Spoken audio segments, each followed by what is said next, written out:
Defamation defeat a double-edged sword for Trump. A New York jury has said Donald Trump must pay $83.3 million, £65.6 million, to E. Jean Carroll, a writer he was found to have defamed by denying her allegation of sexual assault. Legal experts say the award is a message to the former president to stop smearing her. But will it work? Last year Ms. Carroll won another civil case in which a separate jury found Mr. Trump legally responsible for sexually abusing and defaming her, and awarded her $5 million in damages. The outcome in the first case did nothing to deter the former president in denying Ms. Carroll's story, personally attacking the writer and claiming he had never met her. But after Friday's hefty legal bill, he notably did not denigrate the former Elle columnist in his reaction online, instead calling the case a Biden-directed witch hunt. Mr. Trump, who is currently facing 4 criminal indictments and could soon have to dish out millions more dollars in a New York civil trial relating to business fraud, has often claimed the cases against him are politically motivated. Trump turns his legal battles into campaign spectacle.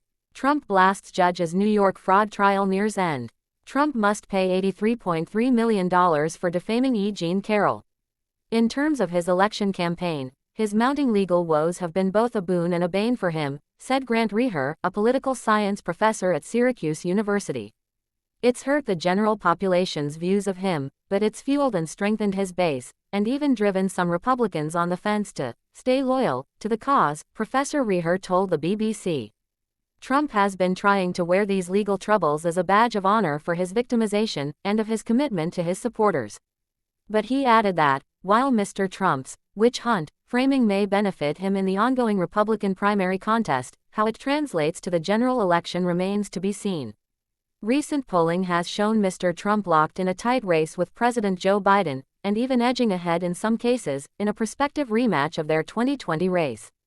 That says as much about Biden and the Democrats as it does about Trump, said Professor Reher, alluding to the president's weak job approval ratings and concerns about his age.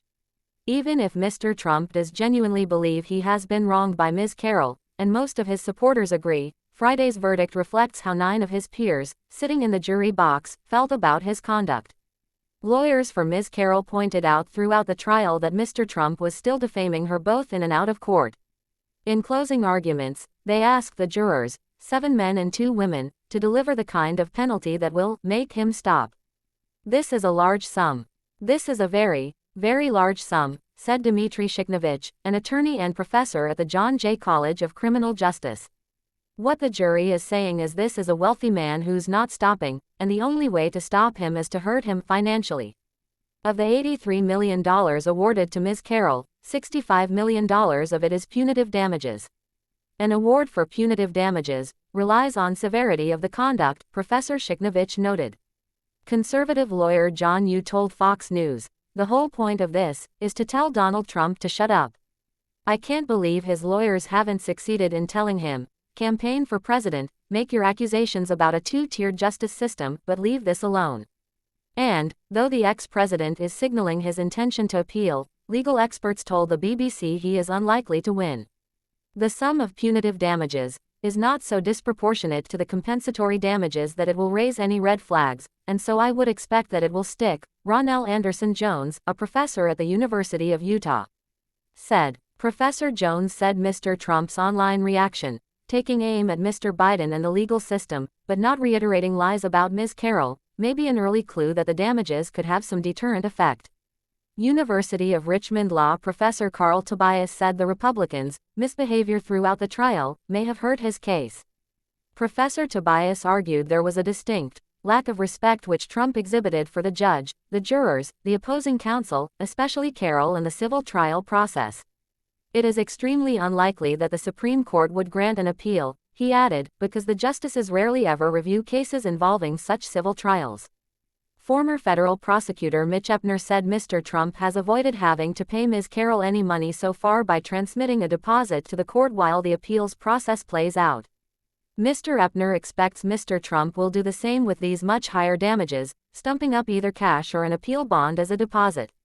Without that, he added, Ms. Carroll could start seizing the former president's personal assets around the country, even putting liens on his real estate. But after Mr. Trump's commanding victories in the first 2 Republican primary contests in Iowa and New Hampshire, there is no sign that Friday's verdict will slow his march to the party's presidential nomination. The first test will be South Carolina, said Brian Crowley, a longtime political analyst, referring to the Republican primary vote on the 24th of February.